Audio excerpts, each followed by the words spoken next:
Hi, and welcome to the X22 Report. My name is Dave, and this is episode 272, and today's date is January 24th, 2014, and the title of this episode is there a threat of terrorists using a dirty bomb in the U.S.?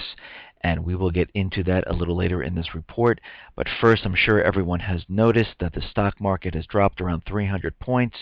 In the 2 days, it has dropped over 500 points at this time.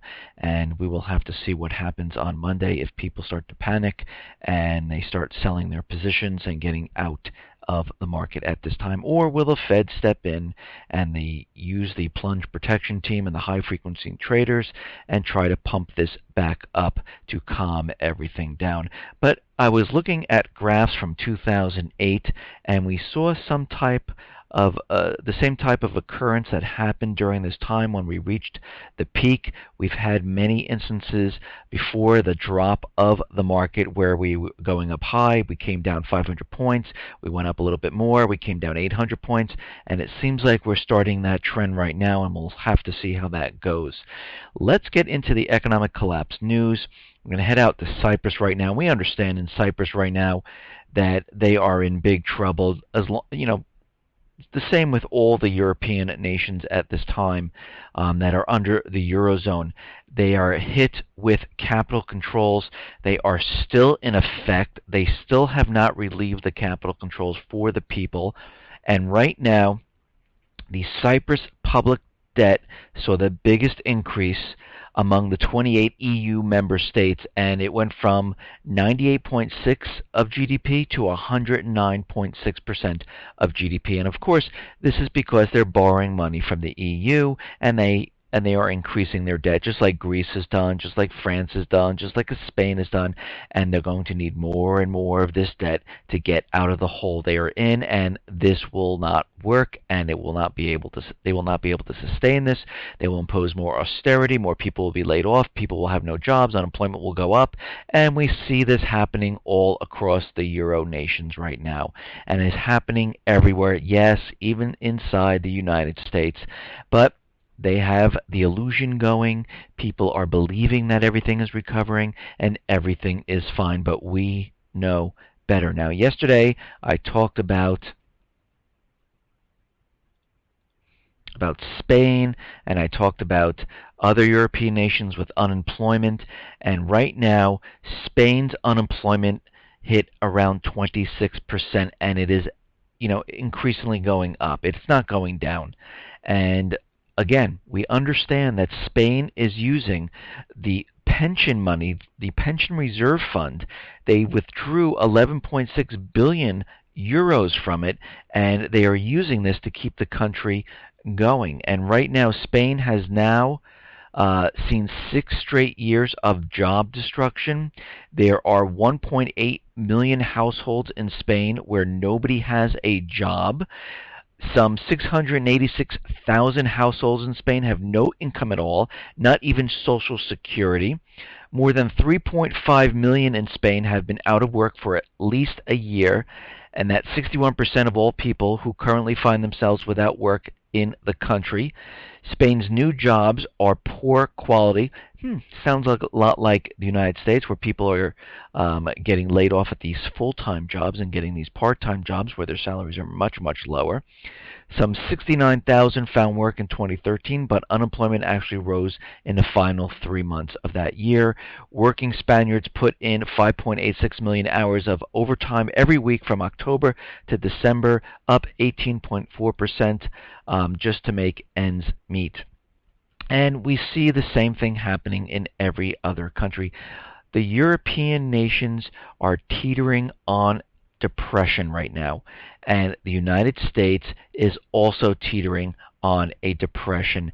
But again, the illusion here is all eyes on the stock market. The stock market's coming down, and we'll have to see if people start getting nervous about this, because we know the economy is bad. We know unemployment is very high. We understand that retail is a disaster. We understand that housing is a bubble, and it's declining, and mortgage applications are plunging. Companies have already laid off people in the mortgage application sector, and we understand all this. But until that stock market comes down, nobody believes. It's amazing. They all think the economy is based on the stock market. But what's really happening is the economy continually declines and declines and declines, and then finally the stock market can't take it anymore, and the whole thing just falls apart, and the illusion goes down the drain. Now, CNN is laying off about 40 senior journalists, and we're seeing a lot of layoffs all across the country. And yesterday I talked about the retail stores closing, and I mentioned that Sears was shutting their flagship store in Chicago, and they're also closing around 300 stores. JCPenney, which we already know, is closing 33 stores and laying off people. We understand that Macy's is closing 5 stores. Aeropostale is in the process of closing 175 stores. Walmart, which has about 100 stores, is seeing a sales decline deeper than 3% right now. So things are not getting better. They are getting worse, because guess what? People just don't have the disposable income to spend. They are just trying to get by with what they have. And of course, there's all different unemployment numbers. I follow shadowstats.com. They are close to around 30% unemployment. A Wall Street exec was out there saying that he calculated unemployment and is around 37%. But if you believe the government, we are at 6.7%. And if you believe them, those people who are getting the unemployment extension, they are going to fall off unemployment, and that is around 1.4 million people, and then all of a sudden magically we'll have unemployment go down to 5.9%. But then again, I tell everyone the same thing. We need to use common sense. If this was true and unemployment does reach 5.9%, we would see housing getting better. We would see retail getting better. We wouldn't see the mortgage companies laying off the people. IBM wouldn't be laying off the people. Target wouldn't be laying off the people. We are going to see a lot more layoffs, because when they close these stores, where are these people going? That is the whole thing. Hours are going to be decreased.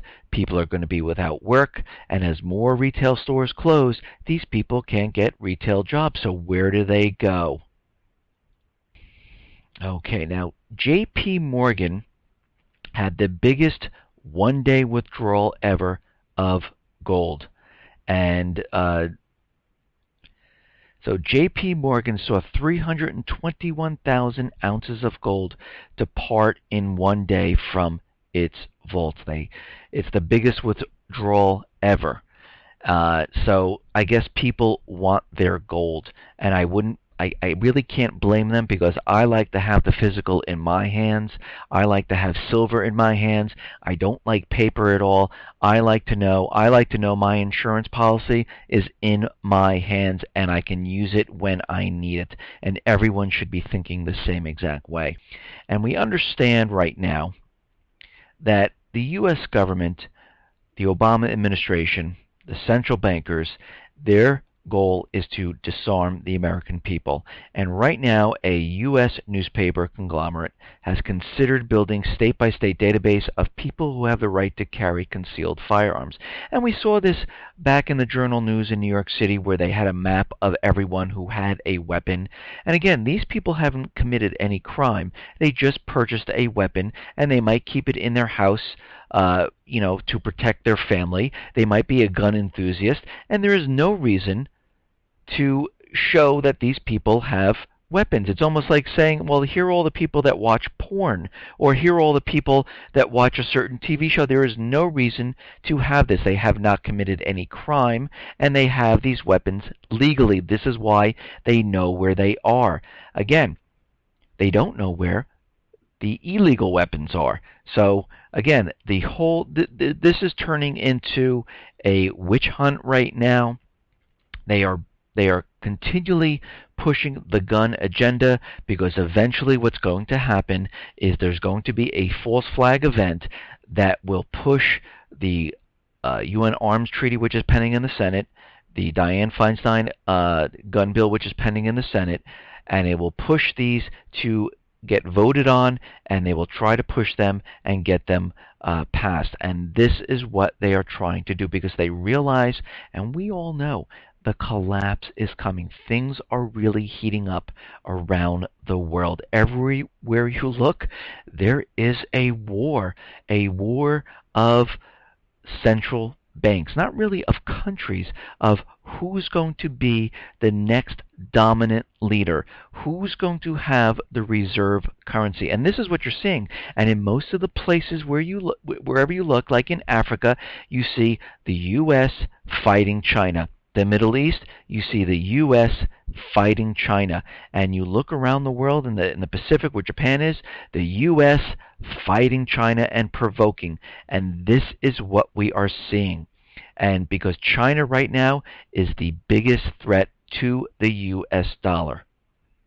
And we understand that this is all happening. And we have to remember, the United States central bankers, they do not want peace. They could care less about peace. What they want is every single country using the U.S. dollar as the reserve currency. And if you're not going to do it, we are going to invade you. We are going to put in a puppet government, and we're going to put all your natural resources on the U.S. dollar because we want you to use the U.S. dollar because we need to spread the debt and continually doing this Ponzi scheme to make it work and to keep the dollar working. And they understand this, and they will never ever say, okay, let's have peace, because guess what happens when peace happens? They cannot spread this further and further. And in South Sudan, they signed this ceasefire agreement, and already the Sudan government decided to do attacks and start to fire again and again. This will never happen. They will continue. The goal, like I said, this over and over is the same, and it is heating up all around the world. The goal is to get every single one of these countries on the U.S. dollar.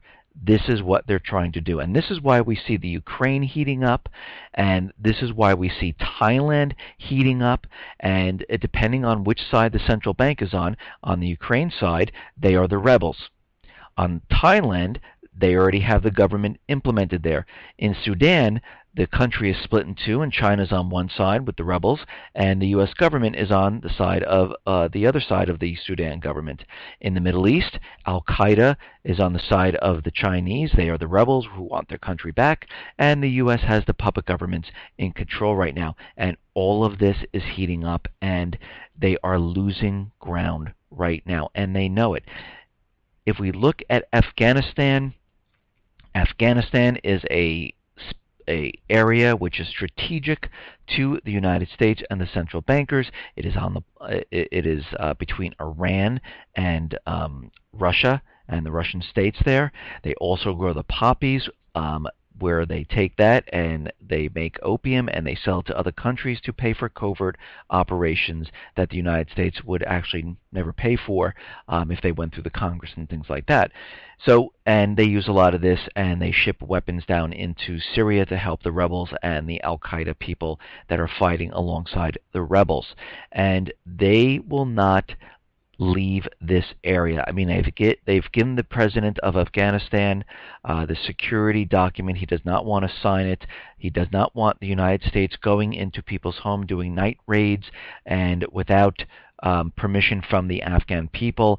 And he is pushing back. And right now, the U.S. military has proposed keeping around 10,000 troops in Afghanistan, or we're just going to leave, which they're not going to do. That, I mean, it's a ridiculous threat anyhow.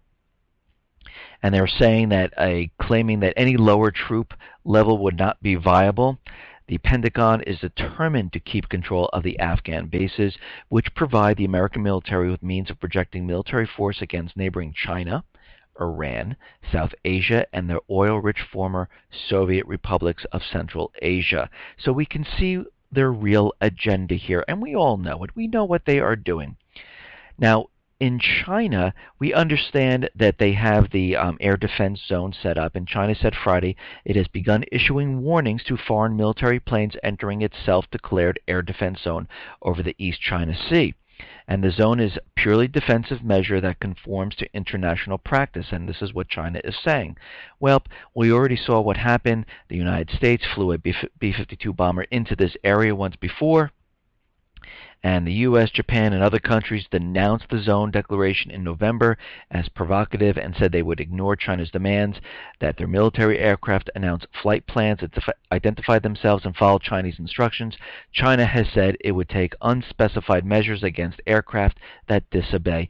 And this is what the central bankers and the American government is doing right now. They will be provoking China to do something. You'll see airlines, military aircraft being flown into this area.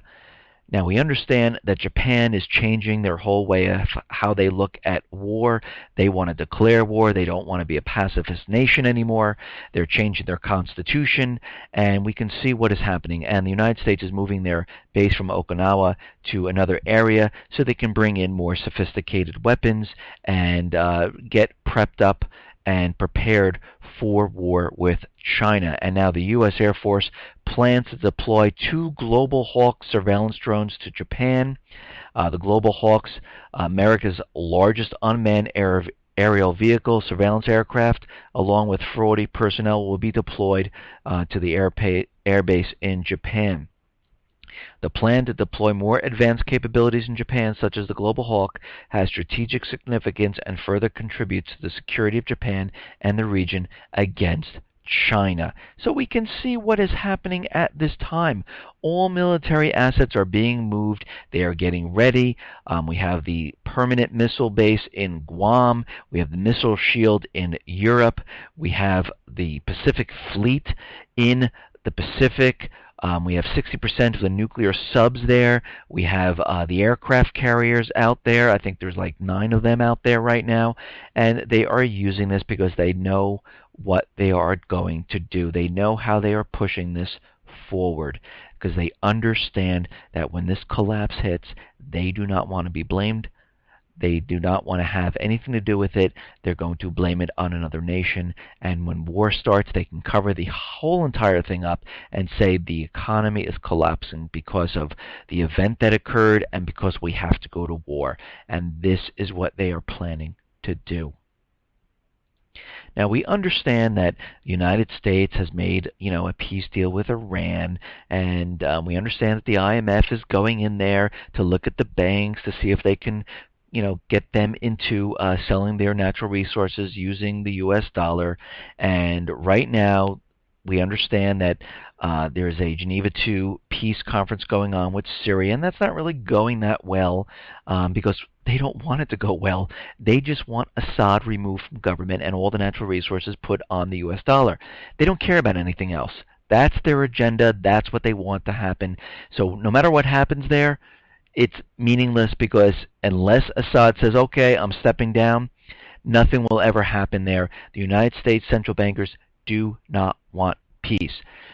They had to, regroup after the false flag event, and they are now regrouped, and they are ready to go and push the next event forward. And right now, the Iranian foreign minister urges all foreign elements out of Syria. And they're saying that they're calling for all foreign elements to leave Syria so its people can decide their future themselves. But guess what? That is not going to happen because the central bankers, the U.S. government, Israel, Saudi Arabia have been pushing and pushing and pushing to get into Syria and remove Assad. And I hate to say this, they're doing the same thing with Iran, but they're using the back door to get into Iran, and that is through their banks. And again, we understand that the peace talks are going on, but, Kerry trying to talk up the merits of the nuclear deal, he just couldn't stay away from threatening the military option against Iran. It's amazing. They're talking about peace, but then on the other breath, they're talking about striking into Iran if they don't follow what they said they're going to follow. And eventually this is all going to fall apart. If they cannot put the central bank in Iran using the U.S. dollar to pay for all the natural resources, the oil coming out of there, this is going to go south very quickly, and the Revolutionary Guard realizes what's happening, and we're going to have to see how this plays out. But they're all getting prepared because they understand they're going to have to switch on a dime if things don't go their way. And Kerry said the U.S. military is poised to attack Iran at any moment if they try to continue enrichment of uranium beyond permitted levels. And again, they're using the same propaganda, and they're pushing this forward right now. Now, the central bankers in the U.S. government are very worried about Putin going into Iran right now. He has a visit coming up, and they're going to talk about a deal of buying about 500,000 barrels of oil a year from Iran.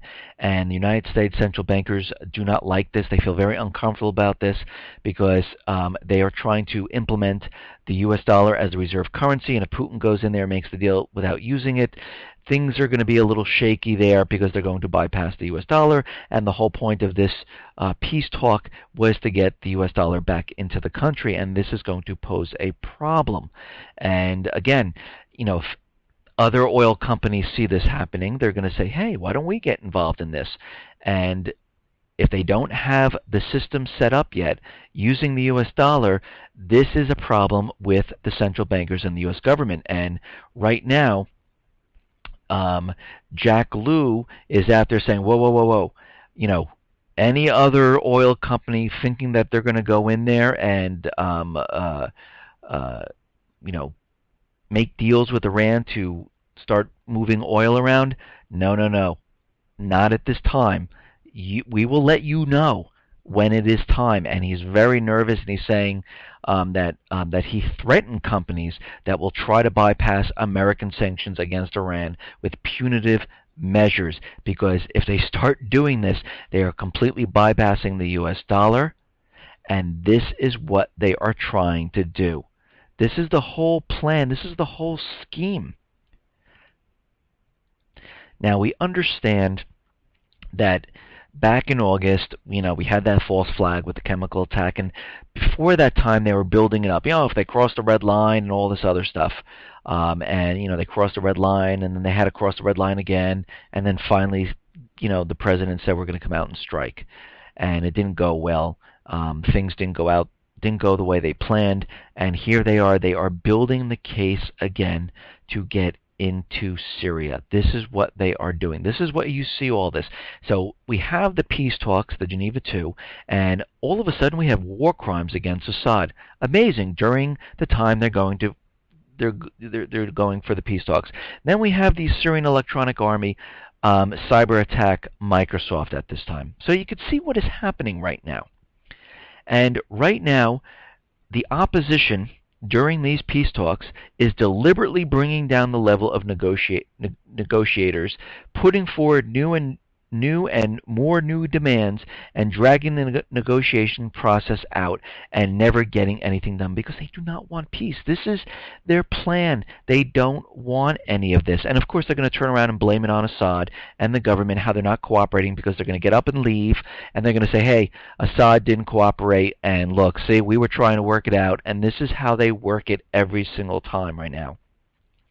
Now, we understand that the chemical weapons are being removed from Syria, and the rebels there are making it very difficult because they're blocking the roads, they're not letting them get through, and right now, lo and behold, the Western governments are growing impatient with Syria's failure to follow up promptly on first small shipment of chemical weapons, and fear Damascus will miss a deadline to hand over all toxins by mid-2014. And this is what they're saying. Failure to eliminate its chemical weapons could expose Syria to consequences that might include sanctions. How interesting. You see how this is all coming about now, all at the same time, because they are building the case. And this was planned from the beginning. The U.S. government saying there is frustration. There is no doubt about it. But the issue of noncompliance will occur when people believe they are being misguided and that there is a scheme to stall. So they're already laying the breadcrumbs out there, so people start picking up on this and start saying, hey, look, they're starting to stall. Why aren't they doing this? Why aren't they getting? They said they were going to do it, and this is how they construct the plan of striking Syria. And this goes on to say, we have been giving them the benefit of the doubt because cooperation began smoothly, but now it looks like they are making excuses. We need to see more shipments and not the same size as the first small one. It seems like they are just sending out little tiny shipments and keeping the chemical weapons in the country. So you can see how they are completely creating this picture so people believe that Syria all of a sudden stalled on the chemical weapons, but we know the rebels are not letting the chemical weapons and the UN people through to get through. It's very dangerous, and they are just building the propaganda up. So what have we seen yesterday? Well, another attack from the Syrian Electronic Army, allegedly. And of course they went onto the CNN website, and they changed the news stories, and they had some news stories where they changed it around saying, breaking news, U.S. declares state of national emergency, State Department reportedly out of reach. And they had another one out there saying, breaking, China dumps all bonds, declares South China Sea closed. Now again, if Syrian Electronic Army was actually posting stories like that, wouldn't they actually post stories that had to do with Syria? Why did they bring up the Chinese? It just seems like something's out of place here. And CNN says some of its social media accounts were also compromised, and you could see what is happening at that time. At this time, they are building the case, and I have to bring up again that CNN, you're going to see this come out again, that they have Assad, that they discovered secret intel that he's keeping a cache of chemical weapons hidden in the country, and I said this many times, I wouldn't be surprised if they are already here and ready to be used, because there is a U.S. warship that is taking the chemical weapons from there. So they're going to take one with his name on it and bring it over to the country here to be used for the false flag event. And I've been saying this over and over. There's going to be a cyber attack, because they're playing up the propaganda of the Syrian Electronic Army. There's going to be most likely a chemical attack, and as this report says, could there be a dirty bomb attack on the U.S.? And why I say this is because there are many different indicators leading up to this. In the past, we heard Iran is ready to build a bomb, but right now at this point they have the ability to build a dirty bomb. If they had more time, they can build a much more complex bomb, but right now this is what they can do. And I read this report a couple of weeks ago, and we also had a helicopter flying at low altitudes above Baltimore and scanning the radiation levels so they can detect a nuclear type of weapon in the area. Now, the next thing that came out, and just came out today, is that a nuclear security expert is saying that there is the possibility that a dirty bomb could be made by those trucks that are carrying radioactive sources in the trucks. The same thing that happened in Mexico, they're saying.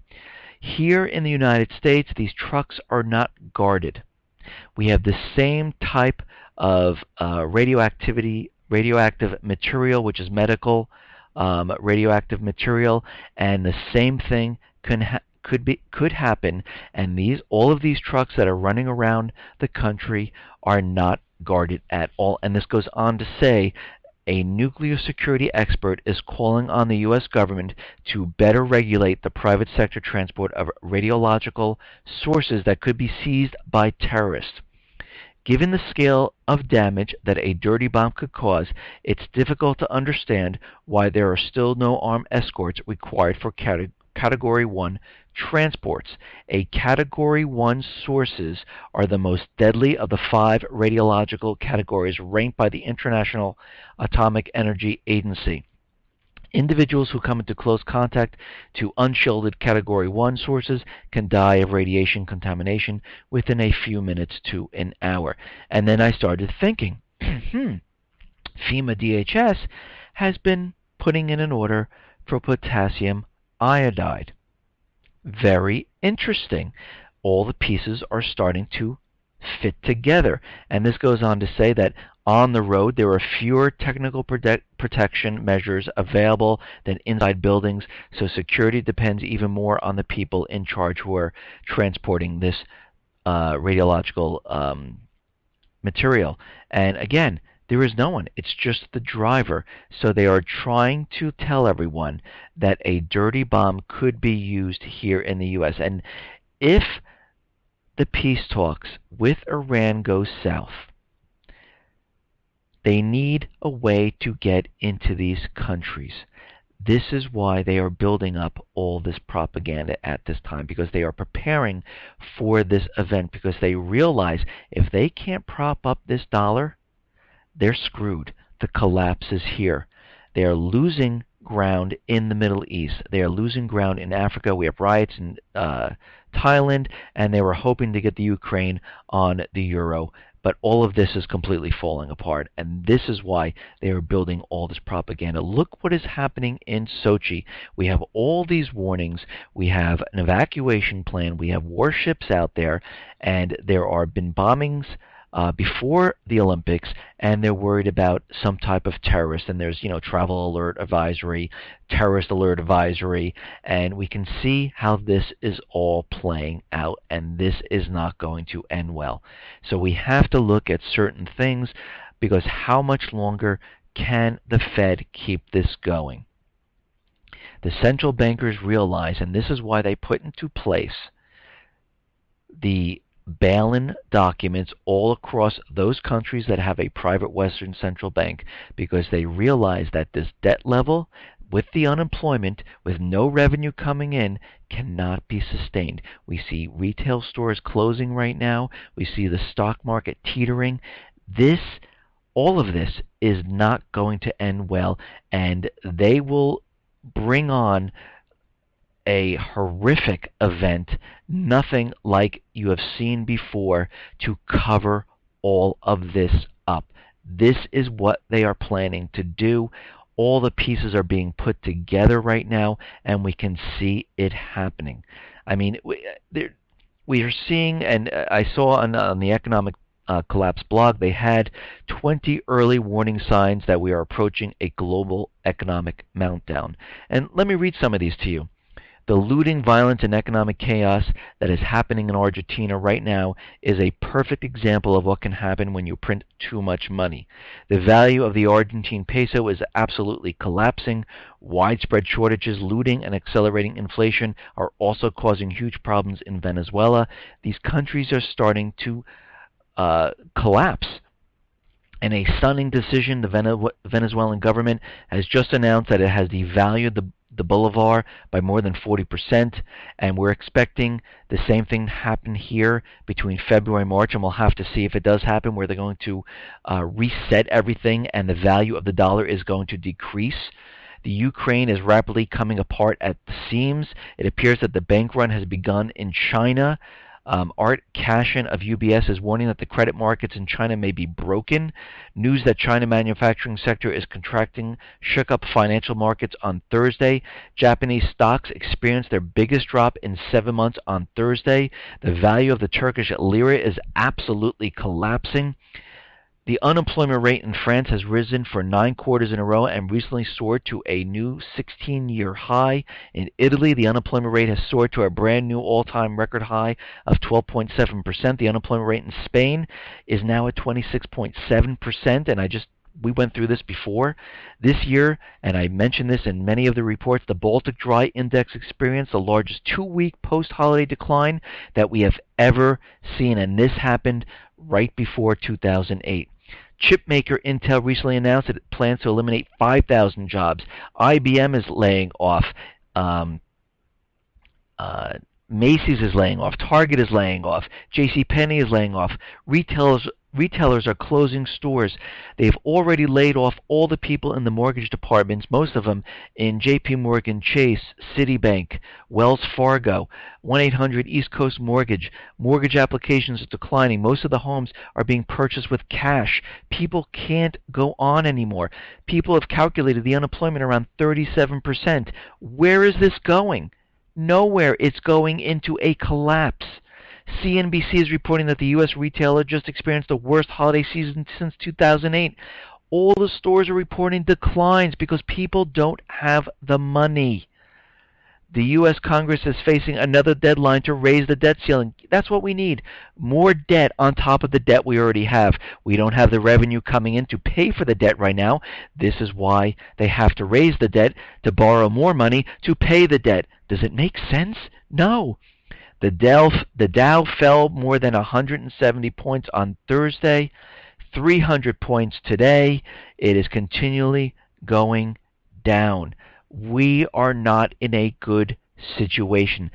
All around the world, it is falling apart. If you really think about it, we saw this back in 1929. We saw hyperinflation in Germany. We see it in Venezuela. We see it in Argentina. We see Turkey. Their currency is completely imploding. This is happening everywhere. It is a repeat of what has been happening. The stock market now is teetering. It's going up. It's going down by a drastic number. It might go up again. It's going to come down again. This is how it happens. We are approaching the end game. This is not going to end well, and if they see that they are losing the battle all across the globe and they can't keep this dollar propped up, they are going to use an event, and they are getting ready, they are getting prepared because they see what is happening.